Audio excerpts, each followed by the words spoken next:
आज स्टार्ट करते हैं अपना नेक्स्ट क्वेश्चन जो हमारा क्वेश्चन नंबर 4 है। When a straight current carrying conductor is placed in a magnetic field it experiences a force, state the rule by which the direction of the force can be found out.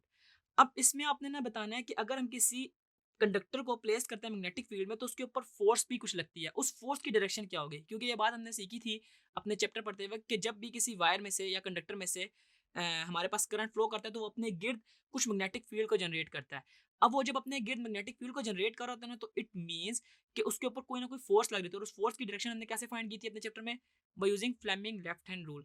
तो अगर आपके पास paper में question है तो आपने just इसको explain कर देना है रूल को। क्या है कि stretch your left hand and the place thumb forefinger and middle finger at right angles to each other. यानी कि आपने जो अपने लेफ्ट हैंड को इस तरह स्ट्रेच करना है ना कि हमारी ये जो तीनों फिंगर्स हैं, मिडिल फिंगर्स, थंब और हमारी जो फोर फिंगर है, ये म्यूचुअली परपेंडिकुलर हो। तो इसमें जो हमारी फोर फिंगर होगी ना, वो direction of the magnetic field को बता रही होगी, जबकि middle finger direction of current को बताती होगी। तो हमारा जो इरेक्टेड थंब होगा ना, वो हमें डायरेक्शन ऑफ फोर्स को बताएगा।